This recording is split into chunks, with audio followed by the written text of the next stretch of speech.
আসসালামু আলাইকুম। দেশ বিদেশ টিভি থেকে হুসেন বলছি। আমার চ্যানেলে সবাইকে স্বাগত।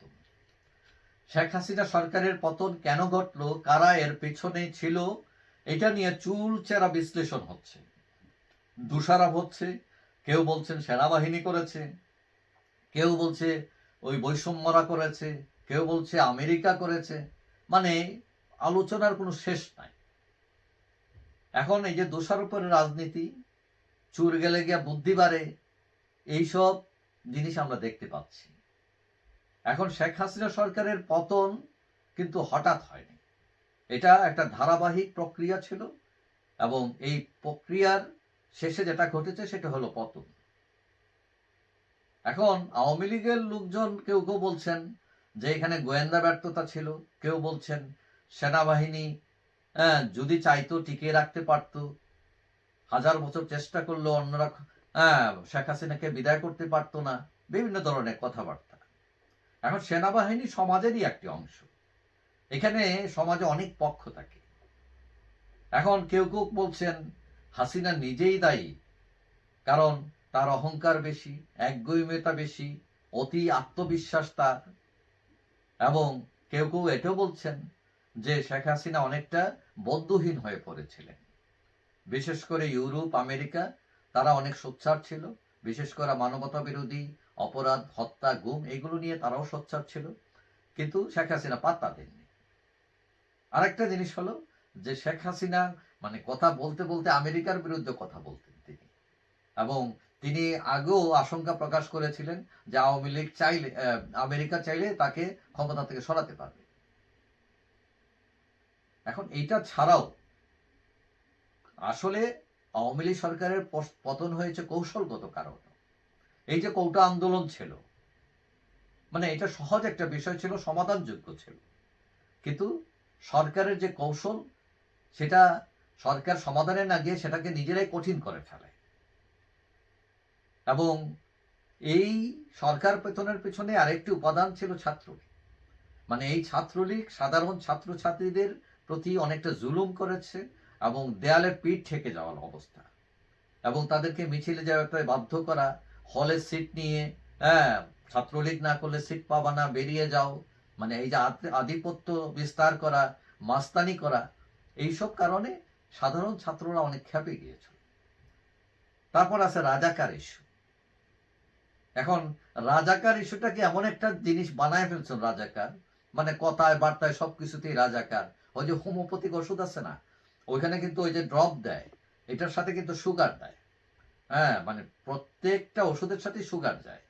তো এখন ওই যে রাজাকাররাই বানায় ফেলছেন সুগার, মানে সবটাতেই সেটা লাগাই দিতেন, কিন্তু এইটা আসলে ফিট করে কিনা এইটাতে কারো কোনো হুঁশ নাই।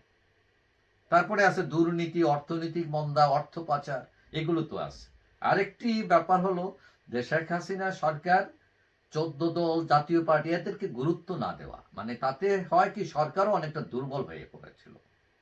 এবং আরেকটা বিষয় যে অযথাই এই যে বঙ্গবন্ধুকে চাপিয়ে দেয়, মানে এটা দরকার ছিল না।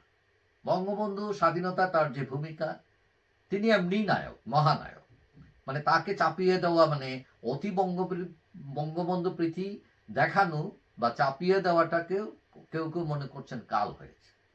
তারপর পরিবারতন্ত্র, এখন এক পরিবারের যদি 32 জন এমপি হয়ে যায়, তাহলে হ্যাঁ, এটা কিন্তু মানুষের চোখে পড়ে। এখন আওয়ামী লীগের মধ্যে ও কিন্তু এক পক্ষ চাচ্ছিল যে আমরা তোমাদের সাথে নাই। কেন, কোন পক্ষ চাচ্ছিল? কারণ সরকার বা আওয়ামী লীগ যেটাই হোক, মানে এই যে ত্যাগীদের বাদ দেওয়া, হ্যাঁ, হাইব্রিডকে নিয়ে আসা, আমলাদের নিয়ে রাজনীতি করা, কালো টাকার মালিকদের নিয়ে রাজনীতি করা, এতে আওয়ামী লীগ কিন্তু অনেক দুর্বল হয়ে পড়েছিল।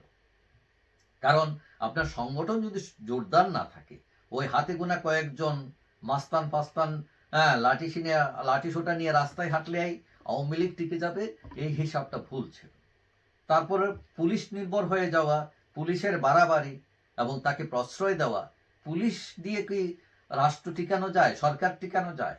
এবং অতীতে যত সরকার পতন হয়েছে সেখানে কিন্তু পুলিশেই সরকারকে পতন ঘটাইছে, অতি বাড়াবাড়ি করে। এখন সব কিছু মিলে যা দেখা যায় সেখানে সেনাবাহিনীও একটি পার্ট। সেনাবাহিনীর মধ্যম সারির কর্মকর্তা, সাধারণ সৈনিকদের মধ্যেও হাসিনা বিরোধ প্রকট হয়েছিল, এবং সেটা 3 আগস্টের যে মিটিং সেটা তো আমরা দেখেছি, কিন্তু সরকার এটা তো পাত্তা দেয় নাই।